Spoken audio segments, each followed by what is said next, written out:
आज हम विष्णु धर्म सूत्र के विषय में सामान्य जानकारी प्राप्त करेंगे। विष्णु धर्म सूत्र वशिष्ठ धर्म सूत्र से काफ़ी मिलता है। इनमें दोनों में समानता पाई जाती है।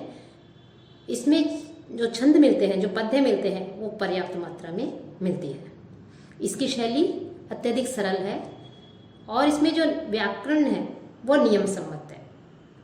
और इसमें कहीं कहीं इंद्र वज्रा, कहीं उपजाति और कहीं त्रिष्टुप जो छंद है उसका उल्लेख मिलता है। गौतम और आपस्तम जो धर्मसूत्र है उनके समान ही यह भी जो है अत्यंत ही प्राचीन माना जाता है। विष्णु धर्मसूत्र याज्ञवल्क्य स्मृति के बाद की रचना मानी जाती है। यह धर्मसूत्र भगवद गीता, मनुस्मृति, याज्ञवल्क्य तथा अन्य धर्मशास्त्रकारों को भी एक तरह से ऋणी कहा जा सकता है। इसमें कुछ स्थलों पर मनुस्मृति के जो पद्य हैं मानव गद्य के रूप में इसमें रख दिए गए हैं। फिर इस सम्मुख यह प्रश्न उपस्थित होता है, क्या मनुस्मृति ने विष्णु धर्मसूत्र से कुछ अंश ग्रहण किया है या विष्णु धर्मसूत्र ने मनुस्मृति से? यह एक विचारणीय प्रश्न है और इन दोनों में कुछ समानता होने के कारण जो है ये माना जाता है कि यह जो है विष्णु धर्मसूत्र ने मनुस्मृति से ही उद्धरण लिए हैं। लेकिन यह बात मान्य नहीं हो सकती, क्योंकि चरक और सुश्रुत जो है, जिनको यह ज्ञान जो है प्राप्त था, उन्होंने और धर्मसूत्रकारों ने उसे उद्धृत किया है। तो इससे स्पष्ट होता है कि विष्णु धर्मसूत्र जो है याज्ञवल्क्य स्मृति के बाद की रचना तो हो सकती है। 5वीं शताब्दी ईस्वी उपरांत होने वाले शबर, कुमारिल एवं शंकराचार्य ने मनुस्मृति को उद्धृत किया है।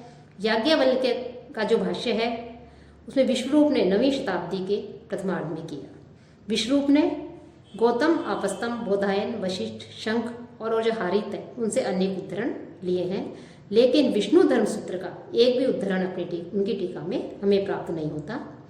मनु की व्याख्या करते हुए मेघातिथि ने विष्णु का उद्धरण लिया है और मिताक्षरा ने विष्णु का 30 बार जो है नाम लिया है। स्मृति चंद्रिका में भी विष्णु धर्मसूत्र के कुछ उद्धरण आए हैं। विष्णु धर्मसूत्र में वैदिक संहिताओं और ऐत्रेय ब्राह्मण के भी उद्धरण हमें मिलते हैं। साथ ही वेदांगों, व्याकरण, इतिहास आदि का भी जो है इसमें हमें उल्लेख मिलता है। अब इसमें की जो विषय वस्तु है विष्णु धर्मसूत्र की, इस सूत्र में 100 अध्याय है। लेकिन जो सूत्र हैं वो छोटे छोटे नहीं हैं। प्रथम एवं अंतिम जो 2 अध्याय हैं वो पूर्णतया पद्य में है, पद्य से बंधे हुए हैं, पद्य हैं। किंतु अन्य अध्याय या तो गद्य में है या गद्य पद्य मिश्रित रूप में हमें प्राप्त होते हैं। तो जो इसमें 100 अध्याय हैं उनमें जिन विषयों का समावेश किया गया है उनमें मुख्य रूप से जो कुर्म के द्वारा जो पृथ्वी को उठाया गया था समुद्र से, उसका वर्णन है। और कश्यप के यहाँ जाकर के इस उद्देश्य से जाना कि पृथ्वी को उनके पश्चात कौन संभालेगा, तब विष्णु के पास हो जाते हैं और उनके द्वारा ये कहा जाता है कि जो वर्णाश्रम धर्म का पालन करेंगे वे ही इस पृथ्वी को धारण कर सकते हैं।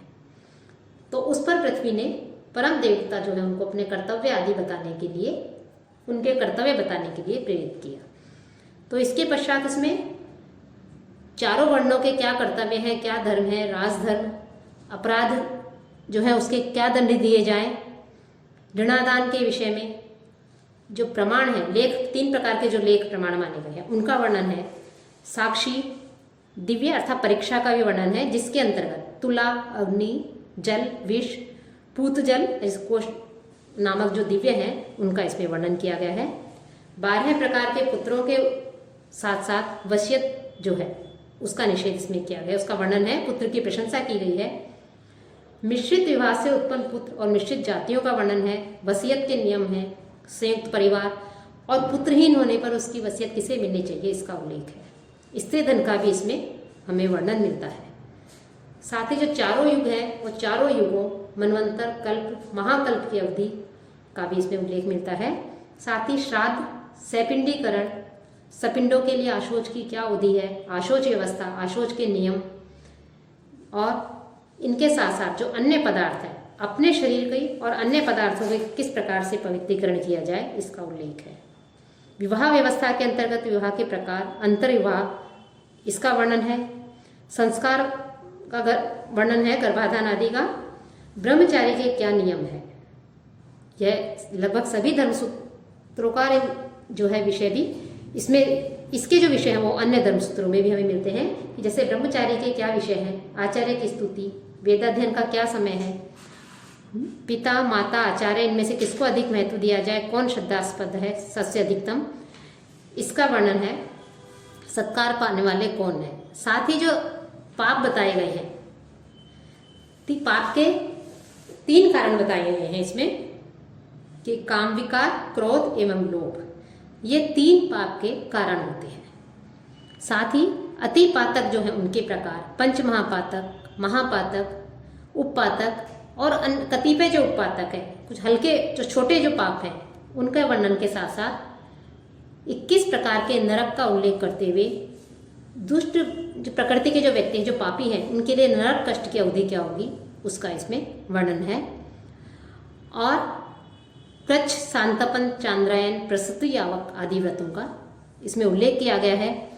ब्राह्मण हत्या, गो हत्या, जीव हत्या, सुरापान आदि करने पर किस प्रकार का प्रायश्चित, चोरी करने पर, व्यभिचार करने पर किस प्रकार का प्रायश्चित है, कैसे प्रायश्चित करना चाहिए, इस प्रकार से प्रायश्चित का वर्णन है। और पश्चाताप न करने पर किस प्रकार से जो है उसे के साथ व्यवहार करना चाहिए, उसका इसमें उनकी संगति नहीं करनी चाहिए, इसका वर्णन है। गृहस्थ धर्म का, गृहस्थ कर्तव्यों का, गृहस्थ आचरण का वर्णन है। उनके नियमों का वर्णन है, उनकी वृत्ति का वर्णन है। स्नातक के आचार के सामान्य नियम बताए गए हैं।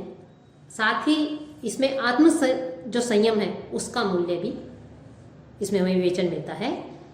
श्राद्ध विधि, अष्ट का श्राद्ध, किन का श्राद्ध करना चाहिए, श्राद्ध के का क्या समय है, क्या काल है, क्या फल है, नक्षत्रों के विषय में किस नक्षत्र में करना चाहिए, पंक्ति पावन ब्राह्मण कौन होते हैं, श्राद्ध के लिए स्थान कौन सा उपयुक्त है, अयोग्य स्थल क्या है, इस तीर्थ आदि इसका वर्णन है। साथ ही मृगचर्म दान, गोदान आदि का और कार्तिक जो स्नान है उसका भी, महिमा का भी इसमें वर्णन किया गया है। साथ ही दान के उल्लेख के साथ साथ वानप्रस्थ जो है उन वानप्रस्थियों के और सन्यासियों के नियमों का भी इसमें हमें उल्लेख मिलता है। पृथ्वी और लक्ष्मी के द्वारा वासुदेव की जो स्तुति की गई है इसके 100वें अध्याय में, उसका भी जो है इस धर्मसूत्र में उल्लेख मिलता है कि इस धर्मसूत्र के अध्ययन का क्या फल है। कि पृथ्वी और लक्ष्मी के द्वारा जो वासुदेव है, जो श्री कृष्ण है, ईश्वर है, विष्णु है, उनकी स्तुति की गई है 98 से लेकर 99वें अध्याय तक।